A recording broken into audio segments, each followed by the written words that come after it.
Hello, ladies and gentlemen. This is Professor Hamamoto. It's September 2nd, year 2021. It's 3 p.m. Pacific Standard Time. And as you can see, we have a special guest. Yes, he's Mr. James W. Lee. He goes by Jamie Lee. His curriculum vitae, his resume is long and extensive. And I think during the course of this conversation, you'll find out what he's been up to and what he's done and where he's been. Now, he's a writer of incredible scope and depth. We were chatting about his other publications, and perhaps we'll allude a little bit to them during the course of this conversation. But for today's purposes, we're going to focus specifically on this great book. It's called Paradise Lost, the Great California Fire Chronicles. And I'd like to thank the audience member who managed to hook us up here. It was like 3 degrees of separation. So, we got together very quickly. First of all, let me acknowledge a few of our intrepid supporters here. Tyrone Sargent's here, David Underdown, E-Cat, Corky Goss, Gonna Cry 96 Tears, a Mom with Bulldogs, Piper Fogel. Yes, you're all here. And we do have some, international viewers as well. And I hope that we can at least touch upon this whole chapter here, Jamie, that deals with the situation in Australia, right? Because what you're really talking about is a global situation here. Do you have got the monitor? Okay. Yeah, no, a friend just you're focused on California, but there's a worldwide pyromania going on here. So welcome to the show. Could you give us first a little bit of a background on how you got into this incredible array of, some people call it alternative research. I call this hidden mainstream research. It's the other people who are the alternative ones, the people who hijacked the history. So just give us a little brief rundown, Mr. Lee, on where you come professionally and how you came to this particular incredible book, which I can't recommend highly enough. Well, thank you for that, Mr. Hamamoto, and having me on. I appreciate you giving me a voice here because it is one of the most important subjects, and now we can see the fruition from what's happened all the way back to 9/11 using sophisticated weaponry, and it is an attack. We are being attacked. My background, I spent 23 years or so as a Wall Street analyst. I had my own investment banking company. I did my own research. I still do my own research. And in 2005 or so, peak oil started. You remember the conversation about peak oil? And I started looking into oil, and I realized that, hey, we run out of oil, we're going to be in serious trouble because 60% of food is based on oil and energy. So I moved out to the country for my son and for this future because I saw this massive debt being incurred in 2007 of $1 trillion. And in Wall Street, we'd never seen anything like that before. And I'm an old Graham and Dodd value investing, that kind of thing. And to run up this kind of massive debt and have RoboCop signing, warm body can get a $250,000 loan. I said, this is it for the market. So anyway, so I moved out to the country and I just started downloading as much information and learning as much as I could because I'm basically autodidactic. I was not scholarly or anything through school, but I think that helped me look through, see through a new set of eyes without having a narrative already in my head. So I began with my activism with geoengineering when I started noticing back in 2005 and 6 when peak oil started. I started noticing the skies being sprayed, and I met a gentleman who runs a site called geoengineeringwatch.org. It started talking about chemtrails, and I started looking into it, and I started talking to my buddies in the research field. And one of the accesses I have is to be able to still talk to my analyst friends who are working with the corporations. And these corporations are able to tell the business people their business models about what they're doing, which is a totally different story than they tell the public. So yeah, they were telling me they were spraying the skies. They've been able to modify the weather. They've referred me to a document called a 1996 document by the U.S. Air Force called Owning the Weather by 2025. And there's also a book by the National Academy of Sciences talking about climate change, 1987 book, big 600 page book from the National Academy of Sciences talking about climate change and global warming. So it showed me the whatever the word is for predilection, predictive programming, we call it now, where they show the Simpsons and 9/11 towers going down, or Bruce Willis in the movie in LA with the Twin Towers going down, and then all of a sudden the Twin Towers going down. So that led me to do more research on geoengineering, and my first book was titled Geoengineering, aka Chemtrails, Investigations into Humanity's Sixth Great Extinction Event. And I chronicled that the universities like Oxford and Harvard and others have courses, have actual classes on geoengineering. So to deny it's existing, and in the back of the book I show 100 years of patents on weather modification, nothing new under the sun. So fast forward to October 2017, and about 4 months before, I was watching this video, Never Lose Truth, about this lady who went up to Alberta, Canada, or showed these videos from Alberta, Canada. And do you remember the Beast Fire up in Alberta, where the fracking? I do not know. No. So that was in 2016, and it was a one-day fire that ended up being for 3 months. And this lady started asking questions. She says, well, how can these buildings, one building be burned and another building be fine? How can these cars that have tempered glass that takes 2,500 degrees and the hottest forest fire burns at only 1,524 degrees, how could it melt tempered glass? So she started asking these questions. So that was implanted into my brain. And then on October 7th, 2017, I keep a daily record of the skies. If they're I call it sky painting. If they're sky painting, what they're doing, there's many different types of applications of weather modification they do. And so I've been scholarly every day following the chemtrails, literally following the trails. And that day there was no wind profile with 7 miles an hour winds and whatnot. But it was about 10 o'clock at night, and outside, I was in Santa Rosa, and outside my doors are these tall redwoods, and they were swaying in the wind. And I live up in the redwoods up here, and I know it takes some pretty good wind to move those redwoods. So I walked outside, and I looked up, and there was these clouds, and all of a sudden the clouds started flashing these blue pulses. And I go, whoa, what was that? So I go back to bed, and it's windy all of a sudden, and then my neighbor comes knocking on the door at 4 o'clock in the morning. Hey, we got to evacuate. We got to get out of Santa Rosa. And I could see orange in the sky in the background to the east towards Napa, but I couldn't really see what was going on. And I went out to the coast, and I met some people from Napa who were at the Silverado golf tournament, and they had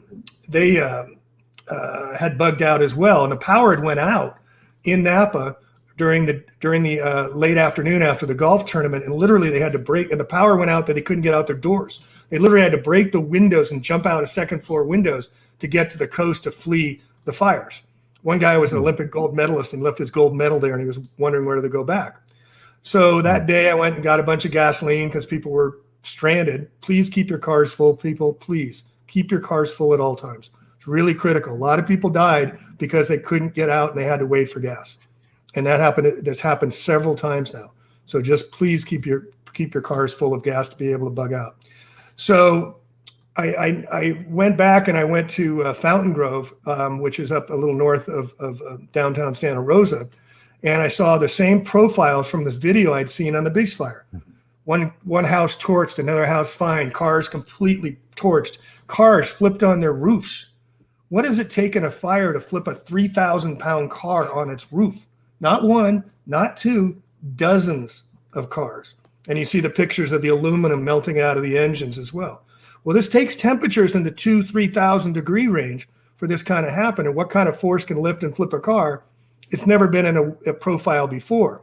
And one of the things that happened after I started doing this, I started putting out videos, and people started sending me their cell phones and showing the lasers, the blue lasers, coming down in Santa Rosa at Coffee Park and Fountain Grove and other areas, saying, look, I got it on film. I got it on film. So I started posting those on the internet. And so I think I told you a story the other day. I called my buddy who's an analyst who still covers Lockheed and Martin Marietta and the offense contractors. And I knew they had lasers. I knew they had these laser TR-3B ships that have lasers in them. So we play this game. Since I'm not on the inside anymore, we can't share privy company information. But I said, hey, was that a TR-3B laser they hit us with yesterday? And he goes, He goes, wasn't the TR3B. And if I ask the right question, he won't answer me. So I said, well, was it a laser attack? And he was quiet. And I said, oh, it was. And I said, so was it another contractor? And he said, no. And I said, so if it wasn't a plane, a ship that delivered the payload on the lasers, what was it? And he said to me, he said, well, what did you get your son for Christmas last year? And I said, oh, I got him a drone. And I said, they hit us with drones? And he was silent. So I started doing all my research, and I can bring up all the documentation of all the drones that have laser capabilities, and just a simple thought process. How long have you been able to go in 7-Eleven and buy a laser pen? For $2? How long have lasers been around? For a long time. There's cartoons called Lasers in Space. You know, they were talking about putting a laser to the moon. Remember that? And reflecting it off the moon with a laser. So this technology is not new, but the lasers are invisible. And what creates the colors is the excitement of the dust particles that are getting stirred up in the atmosphere. And so that's when you can actually see the lasers. And maybe if we do another show, I can bring up all the images that I have in my book. But it really clearly shows that this was not a fire event.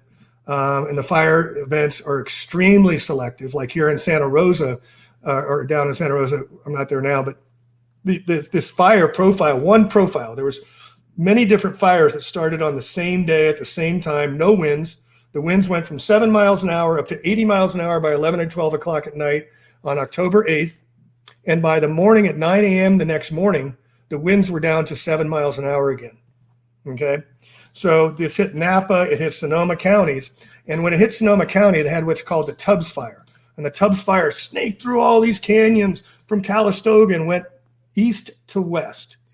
Now, one of the things, you're in California, I'm in California, we've got these things called the Sierra Nevadas, which are 12,000 feet tall in the east. I windsurfed all my life. You don't get winds coming from the east. I'm sorry, it doesn't happen. The only time you get winds is coming from the north, if it's Alaskan storms, coming from the Pineapple Belt from the south, or coming from the west, because the winds are blocked. Well, they create this new story that these winds were created out of this Diablo effect, which is Mount Diablo, which is way to the south. And it makes no sense, but now, like the Santa Ana fires, they labeled it the Diablo winds, as they bring up new stories to give us stories like the Fluctus clouds and the Sharknadoes and all these new terms for their directed energy weapons and their advanced, highly sophisticated weather modification protocols. So the Tubbs Fire goes down from east to west. It snakes through on the east side of Highway 101, and the fire embers jumped Highway 101, a 6-lane freeway. It lands in the Kmart, 100,000 foot square Kmart, and torches it to the bone, where you've seen the pictures where there's nothing left. It torched the Arby's, but it left the gas stations and left all the trees alone. And then it went over to Coffee Park and hit a bunch of trailer parks and a bunch of stuff there. So it was extremely selective fires, jumping freeways like never before, profiles that we've never seen. We've got Cal Fire Kem Pimlott, the head of Cal Fire, saying, oh, well, these are situations we've never, ever seen before. So then after that happened, there were several other fires that happened, the Carr Fire, the Lake County Fire, and other fires. And what these all profiled was that California is being attacked. And I knew this from the California wanting to put in these high-speed railroads. California has documentation in November 2014, passed a law to fund $500 billion to make 6 mega dams in this California basin. These mega dams are going to be hydroelectric power, because what are we doing? We're converting to electric, right? So they got to create the dams because there's no more snow in the snowpack. So you're going to hear about this coming up. This is a prophecy. It's not a prophecy because they've already funded it, that they're going to start building these mega dams. Well, where are they building these mega dams? Well, it just happens to be what first ones designed in Lake County, which is where 4 of the fires have been in the past 5 years, and down in Fresno as well. Now, so those fires happened. I chronicle it. I wrote about it. I did over a bunch of videos. I have a YouTube channel called A Plain Truth, Plane Truth on YouTube, A Plain Truth. I'm on number 12 now because they've shut me down 11 times. But I'm publishing on A Plain Truth 9 right now because that's the only format I can do it. So getting back to these fires. So again, we see total homes decimated to the bone where the trees outside are fine. Yet people had porcelain, they had steel, they had all these things inside the home that were dustified. And the dustification was very, very similar to other events, including 9/11.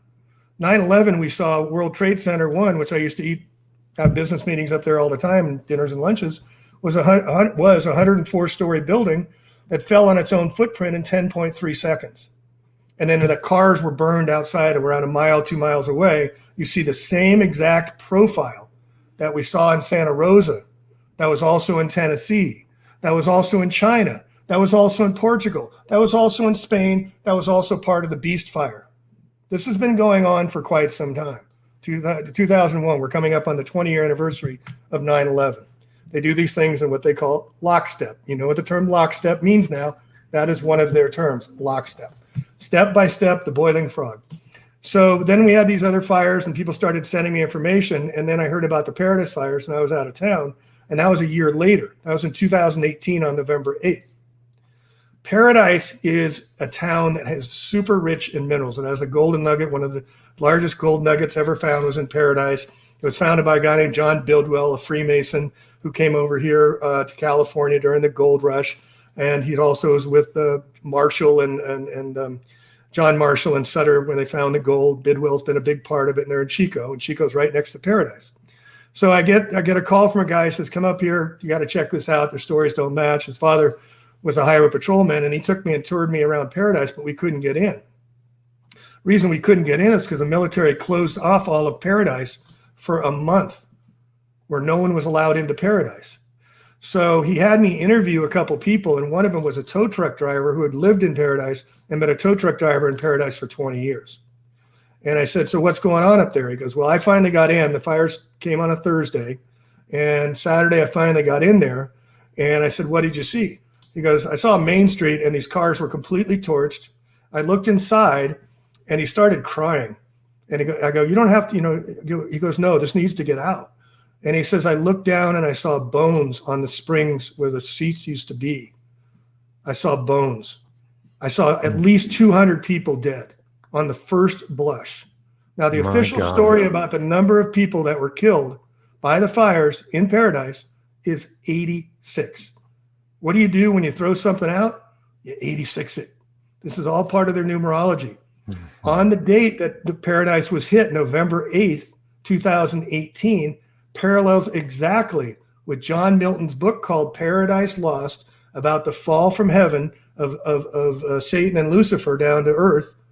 And the fall from heaven was to rule in hell rather than serve in heaven.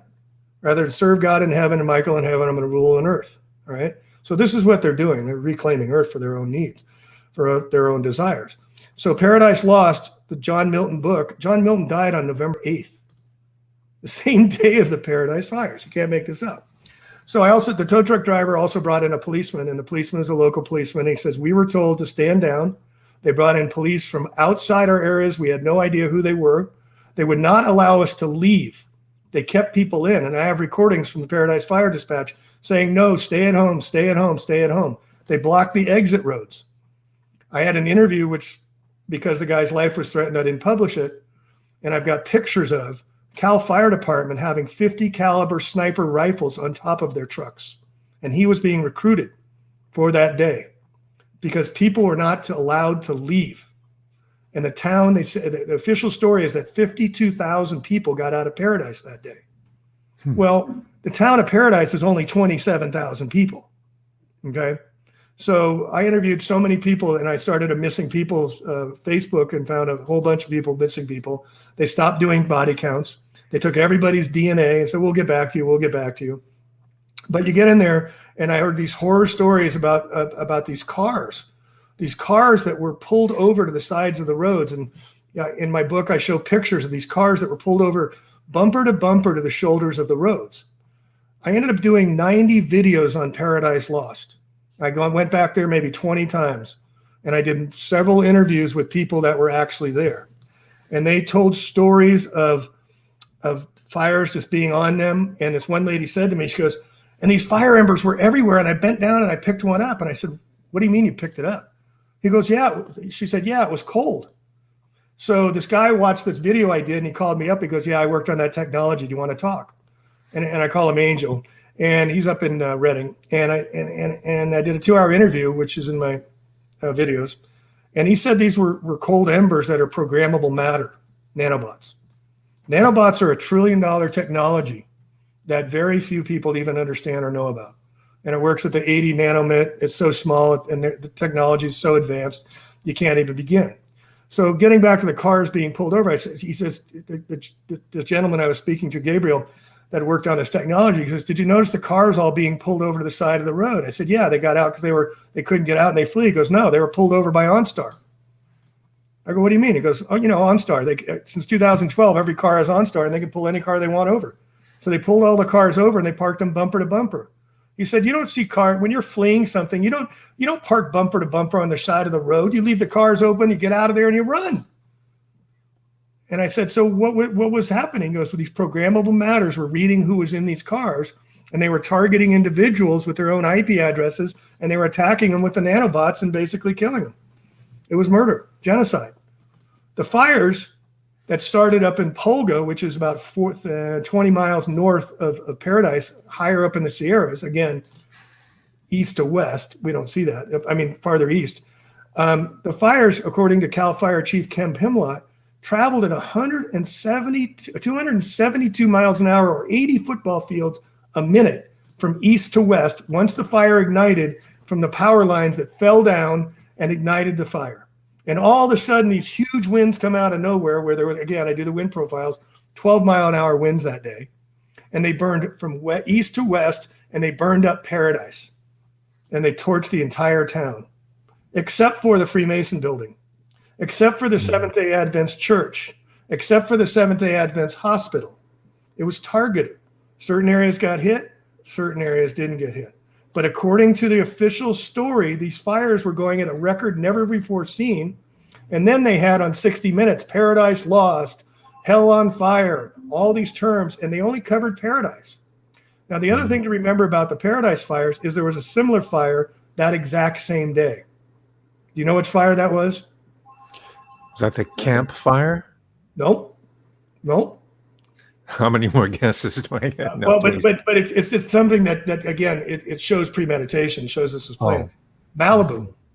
Oh, okay. Yeah, down in Southern California. Down in Southern California. Remember those fires that started by 101 and then went east to west? Yes. And then it burned up, and half the people had to evacuate out of Malibu. Well, there's a song called Last Resort by the Eagles. It was made in 1986. They call it paradise. I don't know why. And the last words are, Don Henley, and they call it paradise, and you can kiss it goodbye.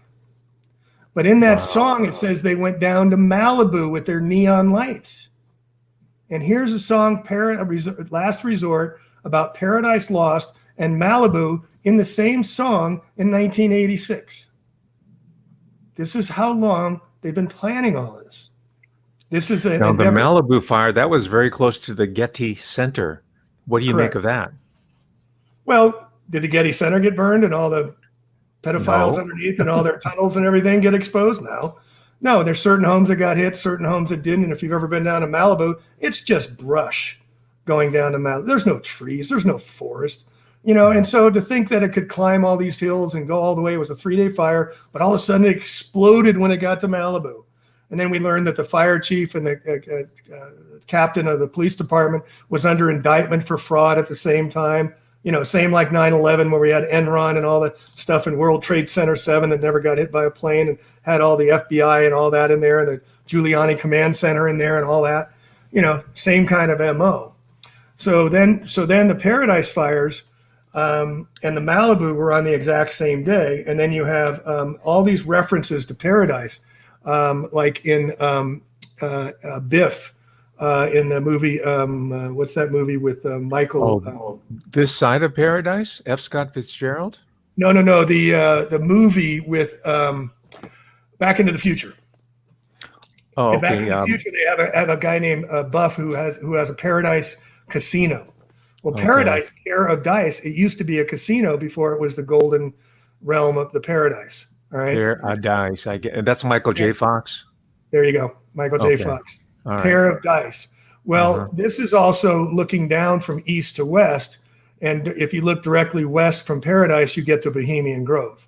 And Bohemian Grove is where all the elite come and do their secret meetings and all that. Well, California is their home. This is their golden state. And this is when they founded it. And we talked about the Tartarians, which we won't get into right now. But the whole story about California being founded from 1848, Mexican-American Wars, 49er Gold Rush, and then 1850 statehood is another. That's my next book's coming up. Well, so here they have all this coming to California and setting it up. And so when they took over California, and by they, I'm naming names, the Jesuits, the Vatican, the 13 satanic bloodlines that Fritz Springmeier talks about, the Knights of Malta, the 33 plus levels of Freemasonry, the Mormons, all of these were coordinated into taking over California, which is coming up. And you write of the Knights Templar. The Knights Templar, the Red conclave Cross in San Francisco. That's from you. And what was Columbus's ships? It had the Knights Templar flags on it, right? Yep, the cross. Exactly. They've owned the country. Eight-pointed cross. The 8-pointed cross. And then you've got the Washington, D.C. that was, here, I'll give you $100 to anybody who can tell me what date Washington, D.C. was founded. No one can tell you. No one can tell you what the district is, what district it is of the District of Columbia. What's it a district of? What is Columbia? It's not Columbus, we know that. So February 21st, 1871, the Organic Act created the corporation USA Inc. And that's why all names are in capital letters, because we've joined the corporation. It's not a country. It's a Roman Latin law. We're still under Roman Latin law. Another $100 if anybody can tell me what the word Latin means.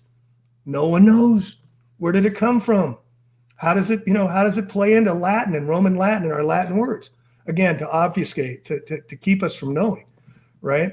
So they come in here and they found that the reset, again, this reset of the Tartarians in California in 1850. And so they had to name everything. So they put up this bridge and they called it the Golden Gate because their gold was in the hills, in the El Dorado, the Gold Hills. And so this is their treasure. And so they put Oroville.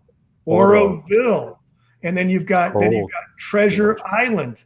Then you've got Angel Island. Treasure Island used to be called Yerba Buena Island. Good herb.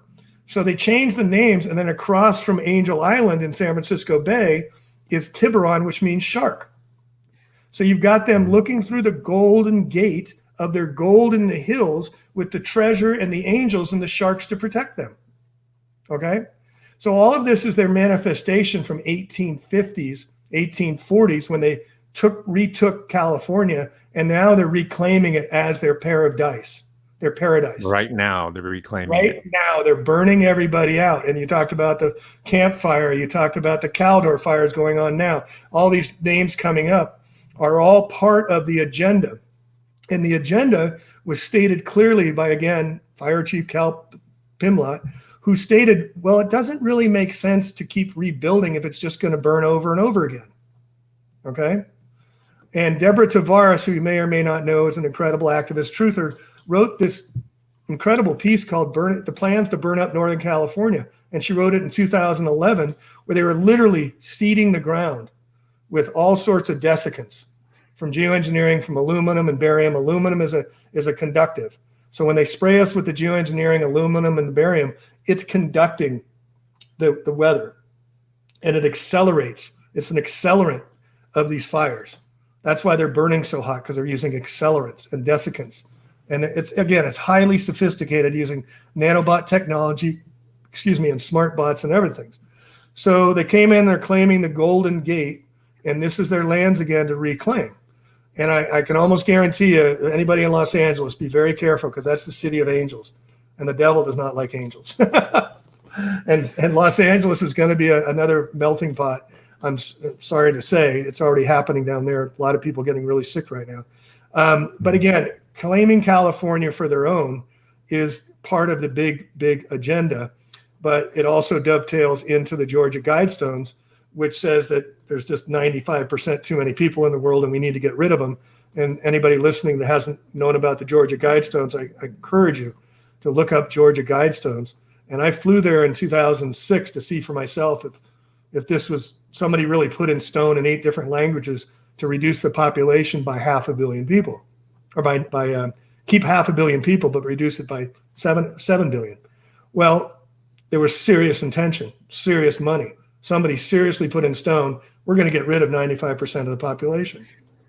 Well, what has Bill Gates said? How many people got to get shot with the jab? 7 billion people. How many people on the earth? 7.5 billion people. Do the math. Every president of the United States has negative bloodlines. Rh negative. They've all been passed down because they're all part of the puppet show. I don't care if you're blue or red or purple or green. You're all part. You wouldn't be in there unless you're doing the service of the men in black, the men behind the cloak, the men behind the scenes. And the men dominating the world has been going on now because their philosophy is, their rationale is male sperm doesn't die during a man's lifetime, but at menopause, a woman stops being able to bear life. So men are the life givers. They've totally switched it from the feminine divine. And that's been happening since the Gregorian calendar, since the Romans got in charge and started spreading their infection around the world to all of us. So they got away from the lunar calendar, which is the female calendar, the female cycle. 13 months, 364 days. So why do we have this calendar that's 364 and a quarter days where you have to have a leap year? Oh, science. It doesn't make any sense why they switched it other than to get the feminine out of the way and to get the 28 days and 13 months like you spoke of, like on the turtle's back. And California and North America was called Turtle Island because the island, the California and the island was the first one to rise out of the seas, out of the depths when the turtle was raised to create Earth. That's the legends of the Mayans and the Mesoamericans, as we call them. And so all of this dovetails into what's happening now. So this is another great reset that's happening right now. And one of the ways they're going to do it is erase our memories. And they're already doing this with the convoluting of the Facebooks and the YouTubes where they're blocking anybody that's telling truth, and they got fact checkers and doing all this. And I highly encourage everyone. And one of the reasons I started writing books was I understood that if we lose our books and we don't have an oral tradition, we lose our memories. Socrates would never write anything down because he said, if you write things down, you lose your mind. Plato wrote everything Socrates said and became much more famous. But as we upswing again, we've got to expand our minds. But getting back to the story, so Fahrenheit 451, Kurt Vonnegut is about burning all the books, so you're burning all the history, his story. Well, what do you think Kindle's name is? Kindle is ebooks. What do you do when you Kindle something? It's kindling fire to burn it. So I highly encourage everybody to get as many books as you can and keep your libraries going because this information, the electronic world, Elohim, Bible, LLL, is going away. The male 5,000-year dominance is ending now. It's the end of darkness because we're seeing them. They're actually telling us what they're doing and saying, try and stop us. Go ahead. Now, Jamie, let me interrupt you in a moment here. You have a great section here on Khalifa, the black goddess out of which California emerged. Is she the sacred feminine? Is she a good guy or a bad guy? Can she help us out of our, or is she destructive? Could you run that down for us? I thought that section was fascinating. Yeah, excuse me 1 second. I'll show you this. Please, yes.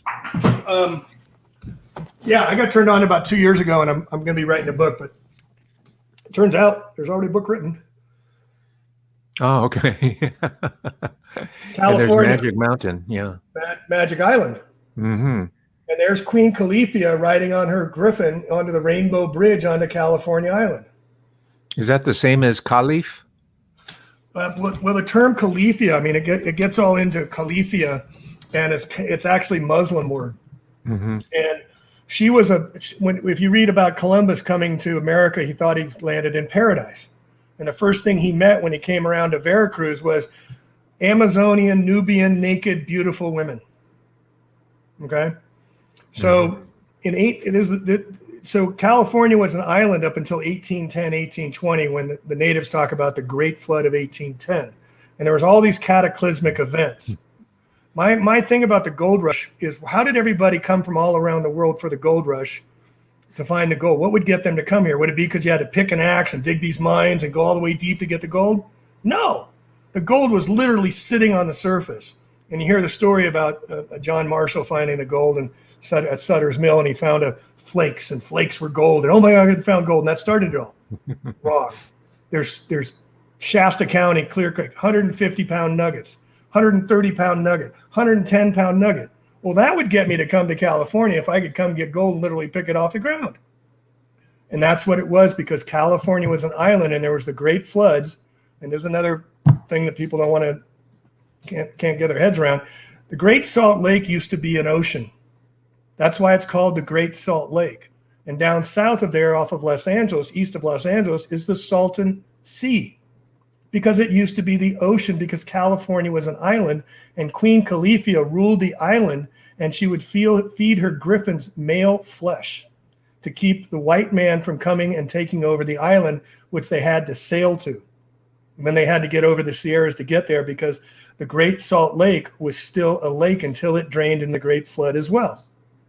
And that's why they couldn't get across to the gold rush by wagon train until the Salt Lake had dried up and they could drive their wagon trains across in 1849.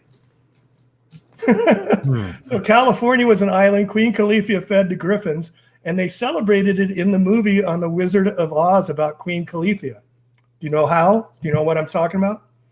Please expand. And this is my connection. I have no proof of this whatsoever. It just makes total sense. Who was the Wicked Witch of the West? Queen Califia. And who were the flying monkeys? The griffins. Yeah. Oh, yes. That's in your book here, or the other book, the Tartary book, I think. Right. Yeah. Just like the whole movie, The Wizard of Oz, talks about the Tin Man. Well, that stands for tax identification number. And who was the straw man? The straw man who are all of us who are part of the corporation, and we don't exist because we're just chattel. And they followed the Yellow Brick Road because it was paved to gold, because they used to be on the silver standard. Now they were going to the gold standard, because 1933 is when FDR confiscated all the gold. So Queen Califia was ruling California benevolence, and California was owned by the brown people. Copperheads, they called them. If you go to Webster's dictionary, 1948 dictionary, Webster's, it talks about America being home of the Copperheads, the brown people. The slave trade did not go from west to east. The slave trade went from east to west. It went from west to east. When they landed here, they sent the brown people over to Europe and worked for them. Everything's been reversed. Everything's flipped around from the story that we've been sold, his story. So now we need to tell her story. So back to your feminine divine. Yes, Queen Califia ruled in benign, feminine divine benevolence. There was so much fecundity when you read about what California was. The grizzlies roamed free, the elks, the goats, the birds were massive. The gold would just sit on they never thought of taking away from nature, and they had only one rule. What you take from nature, you give back more, so that others will have it in the future, because they were always thinking about leaving for the future, leaving things better off than they were here. And that's what I was raised. I was raised, when you're here, Jamie, leave this world better than when you came in. That's what my dad used to say to me all the time. And so they lived on that principle, and do no harm, leave nature alone. And so once the white man came, started bringing their cattle and everything, had to put up fences, got the guns, started killing off everybody. Then the capitalists started taking over, and they set up their empire. And that's why we have the Redwood Empire up here. Well, why is this the Redwood Empire, getting back to California being their home? Well, we have the California Redwood Forest, which has sequoia trees, 2,000 years old, oldest trees in the world. Oh, we also have Rockefeller Forest out here. We also have Lady Bird Johnson Forest out here.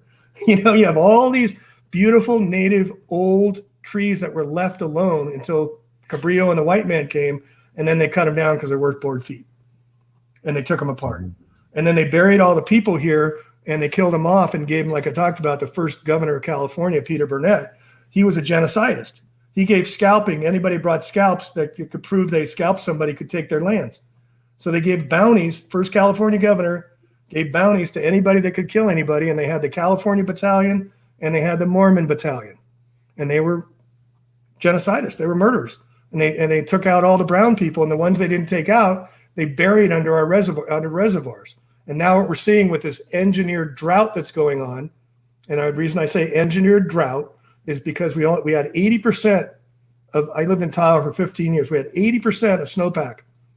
It was not a bad year. 2015 was a bad year. This was not that bad. except they're draining all the resources out of here. So we're going to starve to death. We're going to get burnt out, and we're not going to have any food because there's no water to grow food here in California.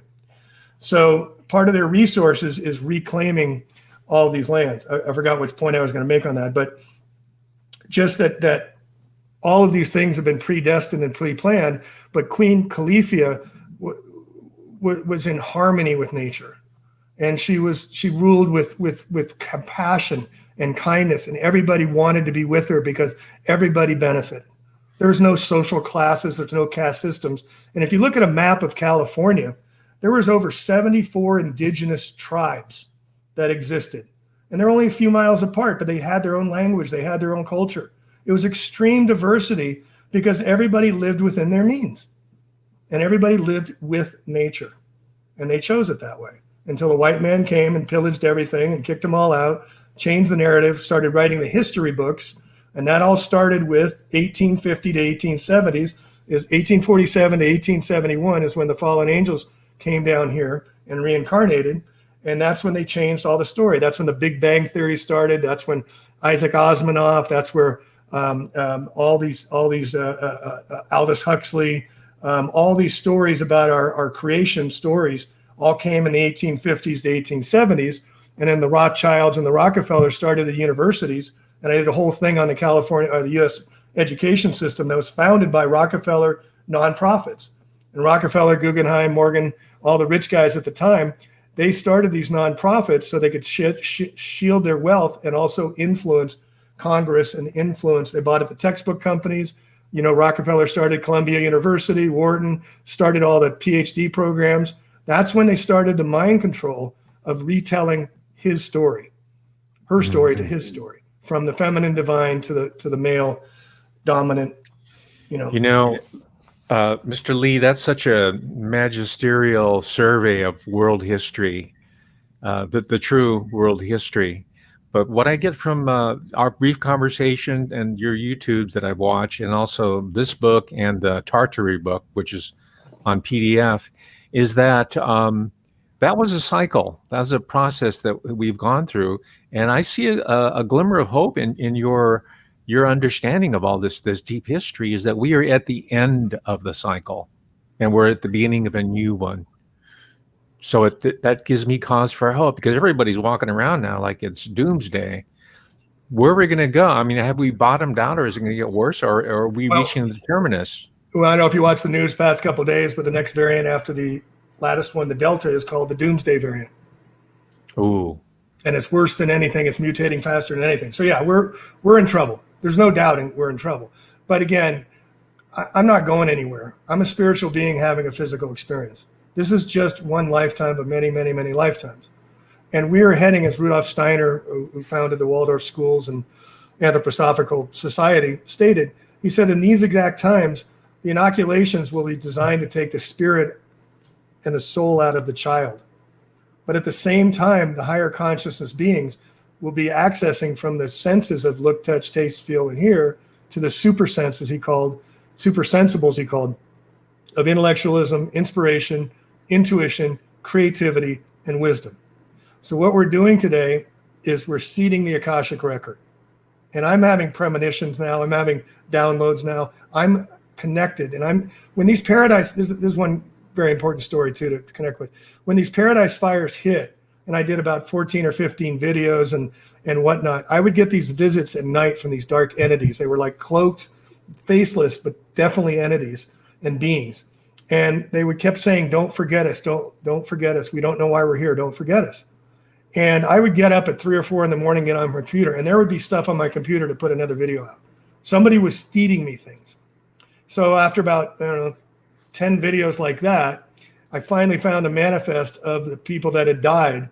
And I read that on the YouTube, and I read the names off on the YouTube channel. And they stopped visiting me. Those entities were in limbo because they lost their bearing of why they don't know where they were, because they were torched in their cars and they died instantly. And they had no causal understanding of them passing through until they were released out of limbo by me publishing their names. Now they were acknowledged. So again, that just tells me again and again. So what we're doing today is we're seeding the Akashic record for future generations to be able to download intuitively a lot of the heavy lifting we're doing here. All right.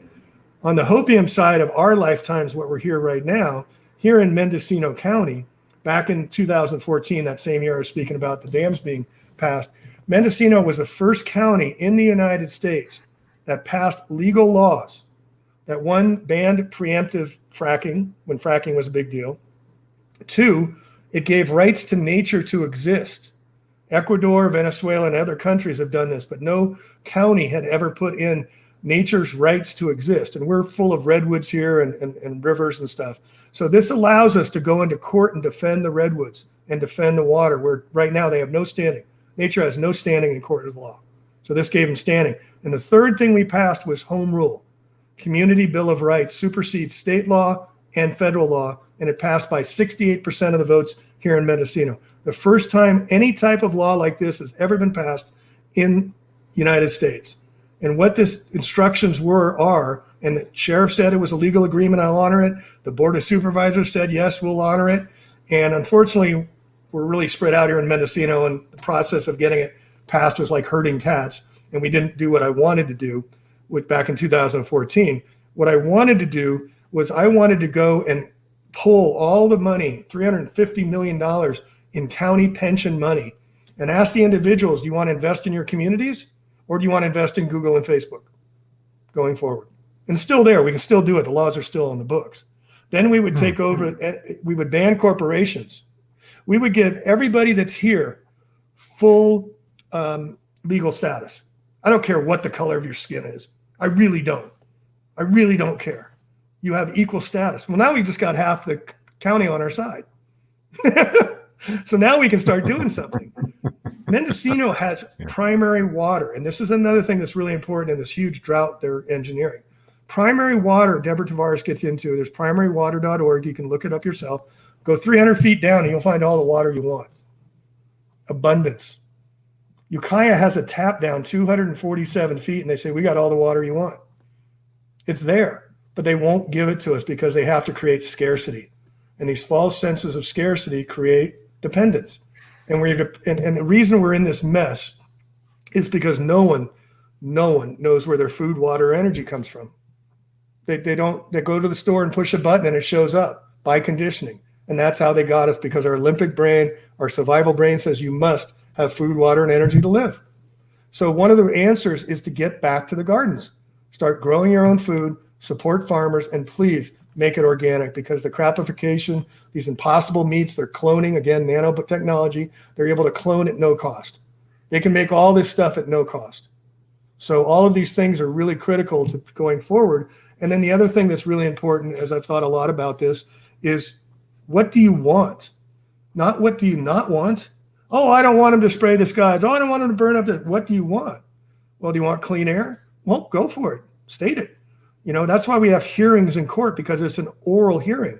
The word testify, you used to have to grab your testicles. Only males could testify. And that's where the word testify comes from. So we have to speak our truth, and we have to speak out about what we want. And when you want something, you're going to fight for it much more than something you're against. And there's never been a successful protest, ever. It stopped for a while, but we wouldn't be here if it was successful for the long term. Again, small ball, communities, common unity in your areas. Look your neighbors in the eye. Don't pass any laws, rules, or regulations that require you to get on the internet. Don't write any treaties, pacts, or agreements that you can't look somebody in the eye or meet or touch or punch them in the nose if you disagree with them. That's the only way this is going to work, because as soon as you get on the electronic medium, they own it. They own everything to do with the money, the one-eye currency. Do you know all our money is based on water? Riverbank, currency, cash flow, liquid assets, and the courts too. That's why we're on our ships, our citizenship, relationship, ownership, scholarship, all these ships. Then we have a docket and a bailiff, because we're all out to sea. We don't have any standing on land. And this is why they put the foot on the birth certificate, because your water breaks your birth, and then you become part of the contract from 1933 when the New Deal was created that sold our souls to the bankers to pay off the debt, and they securitized the birth certificate. And each of us has, if you look up under gmeiutility.org and put in your social security number, gmeiutility.org, you will see how many corporations have claims and taken out life insurance policies on you. They know you're going to die and they're going to get paid. So this is another big, huge business that needs to come down. So again, playing in their system, we're not going to win. They own the system. As you're speaking, Mr. Lee, the what you just laid out there, it seems like all the foundations there were laid in Anglo-Saxon law. Isn't that true? That these are like tribal peoples who came together and they came to a concord and they established the whole principles of their own sovereignty. Absolutely. And no man asunder. I mean, and the women was divine, and nurture nature mattered, and fecundity and abundance was everywhere. I mean, when I was in Wall Street, we created false scarcities all the time to drive up profits. And the whole mantra, when I started on Wall Street, my first day on the street, I started on the New York Stock Exchange, and the head trader took me up to the top of the 7th floor of the bar up there. And he says, you know, guys that drink all the time, they have their drink, and you can tell they're professionals. They got the rosy cheeks. All right, kid, teach you what you need to know about Wall Street. 2 things. You're either at the table or you're going to be on the table. You either pray or you're going to be preyed upon. Remember that. Finishes his drink and walks out. That's the first day I worked there, and that was in '85. So it's what you can get away with. And one of the axioms on Wall Street is don't ask permission, ask forgiveness. Because no one ever goes to jail. They don't get frog marched on TV and say, hey, Johnson & Johnson just paid out $3.2 billion in fines for Vioxx and all this stuff for killing people. And here's the CEO, and we're taking him to cleaners, and we're going to put him, none of that ever happens.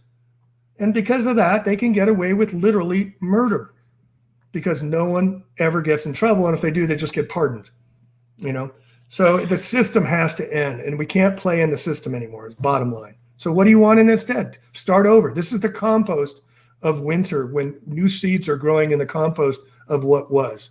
And this is the darkest hour. At the darkest hour, it's right before the dawn. And now we're seeing the light.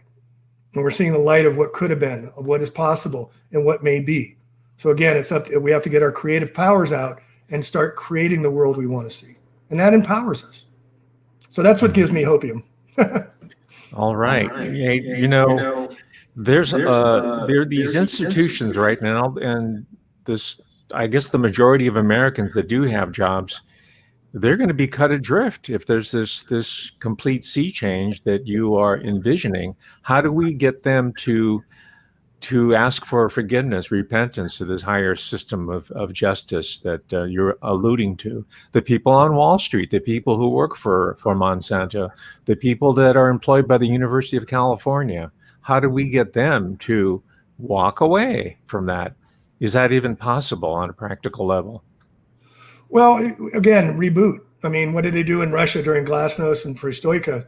Well, the daughter came home one day, and 14-year-old daughter, and father says, what are you doing home? Dad, school's canceled. What do you mean school's canceled? Hey, Dad, Lenin and Stalin, those guys you made us march with, and the Red Square and all that stuff, and you honored them, you got those statues in there? Turns out they murdered 40 million of our own people, Dad, and starved them to death. They've canceled school because school is no longer relevant. By the way, Bancroft Library at Berkeley, he's the one he's the Jesuit that told the whole story of California. That Bancroft Library is the library for the story of California, the rewritten story. Little sidebar there on Berkeley. Now, that's a topic near and dear to my heart. To what degree does the University of California play into the whole Bohemian Grove, Tartary, San Francisco Bay Area ruling center? And of course, that's also the birthplace of aggressive nuclear power research, right? The Lawrence Livermore and those characters. Kamala Harris, her mother, Kamala Harris's mother. Kamala Harris is not black. Kamala Harris's mother worked at MK Ultra up at McGill University, and after that, she went and worked at Lawrence Livermore Labs. Little sidebar in UC Berkeley. And Lawrence Livermore, the nuclear lab, is right behind that. So before Berkeley was founded, I think in 1876, something like that. But before that was Leland Stanford. Leland Stanford was a Freemason and one of the big four who brought the trains in and started the gold rush and everything. And he founded the university on his own volition of wealth creating, by bringing the Chinese, which you probably know well about, over to do all the slave labor because they couldn't get the white guys to do all the work to create all the railroads and do all the build out for all the people coming here. So Leland Stanford brought in slave labor to finish the jobs. And if you read about how he paid them and what they did to him, he abused them greatly. And I don't have any evidence, but the whole Stanford farm was donated by Stanford and his wife. I don't know where the name Berkeley comes from, but the whole area of Berkeley used to be part of shellfish mounds. There were shell mounds all over that area because that was underwater back then. The San Francisco Bay was much wider back then because back in 1852, when they started hydraulic mining, it was the first environmental movement ever created in the United States because the hydraulic mining up in the Sierras to flush the gold out created such an environmental disaster. It filled in huge sections of the San Francisco Bay that were built out. And Emeryville next to Berkeley had old growth redwoods, had 2,500-year-old growth redwoods that they harvested first. That's where they built the Oakland Pier and got all that. Nobody knows that story. That's a whole nother sidebar on this whole story of Berkeley and whatnot. But again, they created the institutions. What's an institution? The first institution in California was Santa Clara University, which used to be an insane asylum. The Jesuits started Santa Clara, and then they turned it into an insane asylum when too many gold rush people were coming and they were going insane. So we had to build all these insane asylums in Modesto and Stockton. And I don't know if you've seen the Napa Insane Asylum. I have it in the book there too. Napa, that one's pretty famous. Yeah. Look at how big that is. It had 500 rooms. It had a railroad going underneath it in 1870 because there were so many insane people. And up here in Mendocino, they had a 250-room huge building made of stone and iron and all. How did they get the technology? Now, Mr. Lee, you mentioned in passing Stockton, and I do have to ask you the question about where does the University of Pacific fit into this schema? Stockton, California. Do you have any intel on that? Yeah, I've been going through all the names, Stockton and O'Farrell and Sutro and all the San Francisco names that everything's named after and finding out their genesis and their history. And I just type in Freemason or Jesuit and it comes up one of the two usually. It does. And then you read about genocide. If you want about genocide, you can read some more stories about that. They were all brought over here as to take over the lands in 1846. They already had the Portsmouth. They already had the ships in the harbors in San Francisco in 1846. And then they had the Bear Revolt in 1846, where Stockton helped finance Fremont. And Fremont went to Sonoma, where General Vallejo, which Vallejo is named after Vallejo, Guadalupe Madero Vallejo, signed over California over a social meeting with General Fremont, all of Alta California that went all the way up to Vancouver. And Stockton helped finance him. And so that's how California, the Bear Republic, was created. And it was actually its original state in 1849, not part of the United States statehood until 1850. But this Bear Flag revolt of 28 men that went into the Sonoma Mission Inn and took over General Vallejo, and Vallejo signed over all of Mexico. Well, you look about General Vallejo, and who was Vallejo? Oh, he was secularized by the missions down in Monterey. He was part of the missions because if you didn't convert, if you're a brown person and didn't convert to the missions, you were killed. So they converted all the brown people or they killed them. That was your choice. And then you were slave labor for all the people here. So I don't know. I have to look at my notes to find out all this genesis I have on Stockton. But all of these people that we have streets named after in San Francisco and around their areas are all named after these people. Benicia used to be California's original state capital was Benicia. Not many people know that either, which is next to Oakland. Now, you're familiar with the Castro district in San Francisco, and Castro Street is one of the major streets in the city of San Francisco. Does that allude to the La Familia de Castro, which is really Farnese? They gave two popes. Have you found anything about the Castro connection? Because we know we have a Farnese who is the Prime Minister of Canada, Justin Trudeau, who's the bastard child of El Maximo Líder, Fidel Castro, who's actually a Farnese. He's got the Farnese nose, right? Yep. So there's a whole papal connection. You already mentioned the Spanish missionary tradition and the Jesuits, but who is the dark hand behind that? Isn't it the papal Rome, the Vatican? Yeah. Vatican? You got me curious about Castro. I'll have to look into that. But the Jesuits, I mean, that if you look at the missions that were founded by the Jesuits, and then the Franciscans and the Dominicans took it out because the Jesuits were not being nice, and this King of Spain, Carlos, kicked them out. No, they're all the same team, you guys. They just have different colors. They're all the same team. And you talk about the Farneses and the Breckspears and the Orsinis. That's the 13 satanic bloodline families originating out of mostly Italy from the Vatican, all right, that were empowered to come and conquistadors, take over South America. And then when California stopped being an island, they were able to access California. And that's when they took over California. And then they put all their names, San Francisco, San Rafael, San Jose. But underneath that is the Modocs and the Miwoks and the Chumash, the names we're not familiar with, which was the original native ancient ones until the and Men in those Black. are the names that you're going to bring us the true history for your 3-volume set on the real history of the state of California. Is that correct? Well, the Miwok, the I'm trying to Modoc. get it. Yeah, 3 books. It seems like there's so much information because the story has not been told yet. And again, 1846 to 1848. So the story, just real quick, 1832, I think, or 36, the Spanish ceded to Mexico all of Alta California, which went from Baja California all the way up to Canada, including Oregon, including Washington, including Idaho, and including Utah. That was all called Alta California, and Mexicalis were here, the copper-headed people.